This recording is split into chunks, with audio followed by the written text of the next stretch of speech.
It just violently shakes your soul right out if you've got a belly. There's absolutely no place for that here. But if you can do 1,200 push-ups over and over again, you've just got to love it. Oh, that is quite a pity. But there is no available space for that at the start on standard regular roads, so we switched to fat mode. Act like a retiree and show off. Well, honestly, everyone is looking, even though it's pointless, because hardly anyone understands what I'm driving. And I'm driving one of the rarest cars in the world, especially in Russia. Once again, thank you to the Kamishmash Collection, the retro gallery of the Lekalin restaurant, for their trust. I'll justify it since there's nowhere to speed here. You need a straight road here, without cameras or Kamaz trucks. It accelerates to 100 in 4.5 seconds. Well, what do I need that much for?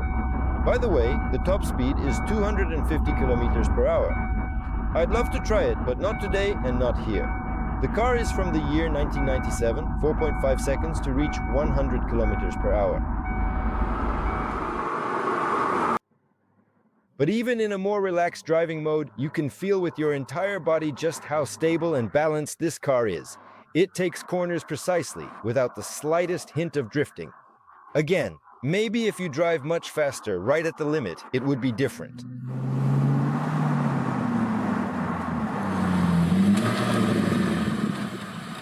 It is finally time to give my tired limbs a well-deserved rest and introduce you to this remarkable car. Please meet the all-new Panoz Roadster.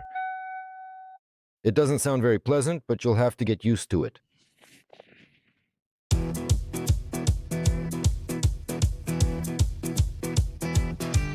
The brand's unique history began not so long ago by global automotive standards. In 1988, Daniel Panoz, a 26-year-old descendant of Italian immigrants and the son of a wealthy pharmaceutical magnate temporarily living in Ireland, successfully secured a job at a local car manufacturing company. He liked it there, but the company went bankrupt, and he bought the license to produce the chassis.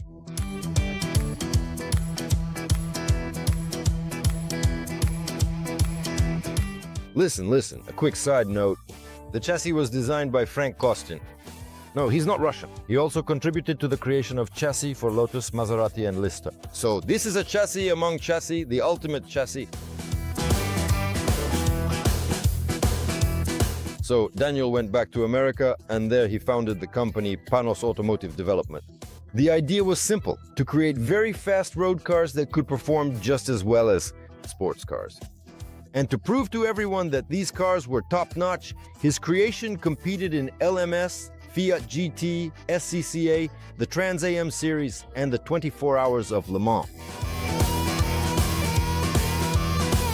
And you know what? There weren't many prizes, but they sure gave some serious heat to their famous competitors.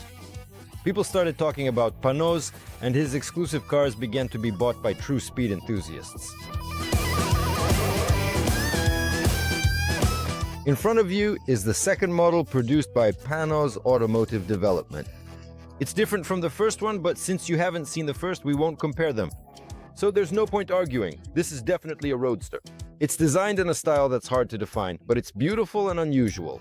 A teardrop-shaped, streamlined body that gleams in the sun. Daniel was a genius. And if you think all of this is plastic, you're very much mistaken. The body was made entirely of aluminum, completely. And it wasn't bent or hammered into shape. It's more complicated than that. This is space technology, superplastic forming. The advanced SPF technology was originally developed by another American company. Its core essence is actually quite simple. Heated aluminum sheets were carefully shaped using high-pressure compressed air. This specific process gave the body panels a perfectly uniform thickness, which effectively eliminated internal metal stress and prevented unwanted vibrations that would otherwise damage the paintwork and much more. How about that? And what's more, the Panoz became the world's first car to be made 70% out of the winged metal. Why 70%? Hold on, I'll answer that in a moment. But first, take a look at the emblem. It's a logo of their own original design, not one taken from a dog food company. There's a deep meaning behind it.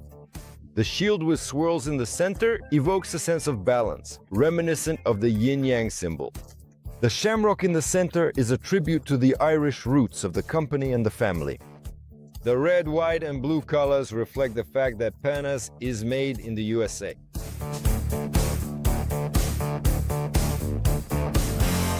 And now why? 70%? Because here the frame is also made of aluminum. Originally it was steel, but now the frame is made of extruded aluminum. Extrusion is, well, if we use the language of pastry chefs, it's like cream squeezed out of a syringe onto a cake. That's extruded cream. How this works with aluminum, I have no idea. I'm not a chemist or an aluminum expert, so let me know in the comments. And yes, I almost forgot. The body panels are glued to the frame. The space frame with a proprietary central beam is quite sturdy. It was tested according to all sorts of American standards. All the suspension components are mounted directly to the beam. I'd like to remind you, the suspension is original. It's fully independent here, including the rear. But originally, the rear was dependent. But here we have a tuned one, as you can see. You can adjust here, adjust there, changing all sorts of caster angles, standards, casters, and other things.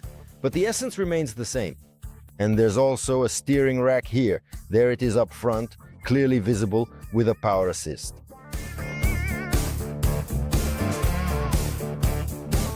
At the front, there are elegant A-shaped control arms with struts, all covered in chrome. There's minimal chrome here, maybe just on the pseudo bumpers, and that's it. The rear is also on control arms, nothing fancy, with coilover struts. There's a differential and CV joints, drive shafts. And now, the main thing. The bodywork is just an idea. It's a kit car, a brilliant compilation. All these cars were based on other manufacturers' components. Most often they used Ford parts.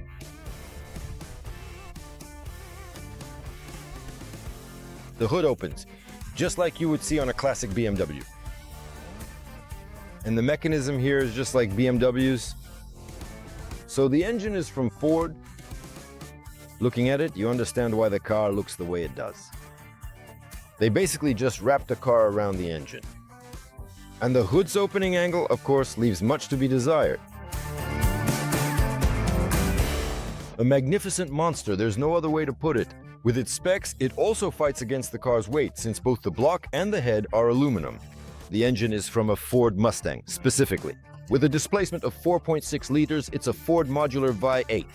The maximum power is around 300 horsepower. It reaches that at 4,750 and 5,750 RPM.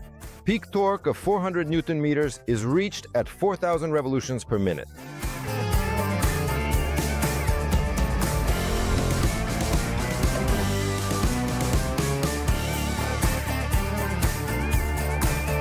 The car is expensive.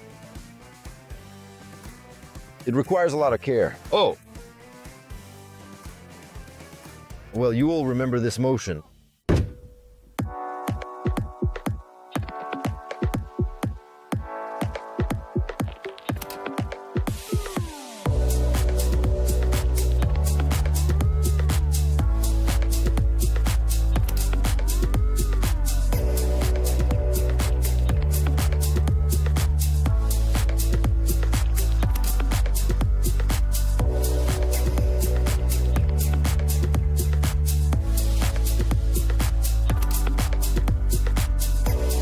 There is a spacious trunk here, and that is quite an honor. Oh, just look at this. It is exactly like on the old Pobeda. So, we have the battery, a net bag for the roof, and well, that is pretty much it.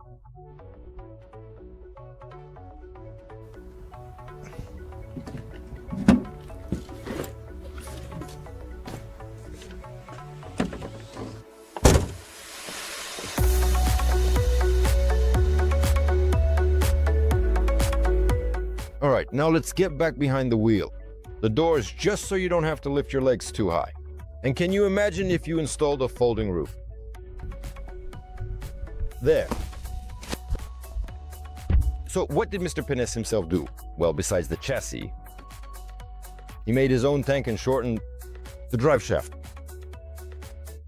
The driver has at their disposal an instrument panel shifted to the right, also from the horse. Air conditioning, music, faith in miracles, a little pocket, cramped space, a conditionally adjustable steering wheel. Well, something like that. By the way, the previous Panozes didn't have air conditioning, music, or anything at all. There was nothing here either, except, again, hope for the best.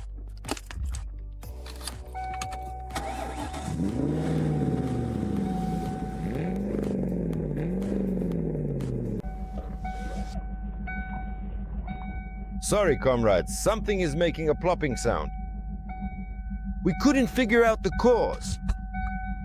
Hope you don't mind.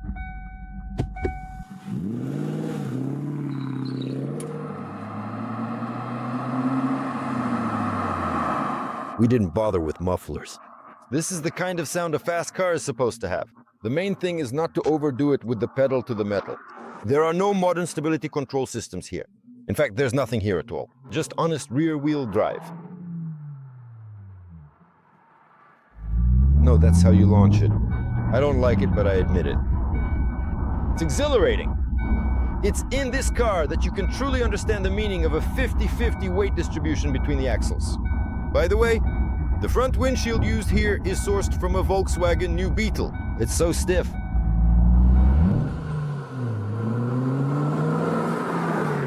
The car is very light, only 1,160 kilograms. That means about 1 horsepower for every 4 kilos, which you'll agree is pretty good. A low center of gravity also contributes to its excellent handling. The car stands at a relatively low height, measuring exactly 1,194 millimeters. But it features a substantial width of approximately 1,943 millimeters. Just don't scrape the belly, it's so low. All right, moving on. By the way, these cars were also sold in kits. That is, you were supplied with boxes and you assembled the car yourself. Kamishmash. Would occasionally do this. But honestly, it's really cramped and stiff in here, but it's awesome. I find myself unable to stop simultaneously complaining and being amazed.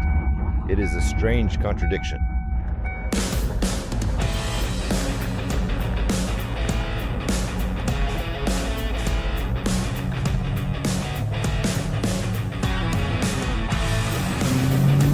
Don't listen to me when I complain. Everything is freaking amazing, just fantastic, pure delight. Your emotions are truly overflowing, the gear shifts are as crisp and precise as the bolt of a Kalashnikov, and the pedal is incredibly responsive to your touch. And again, some choice words slip out of my mouth. Well, my mouth, you get it. Well, you get the idea. Just don't break your hand, that's all.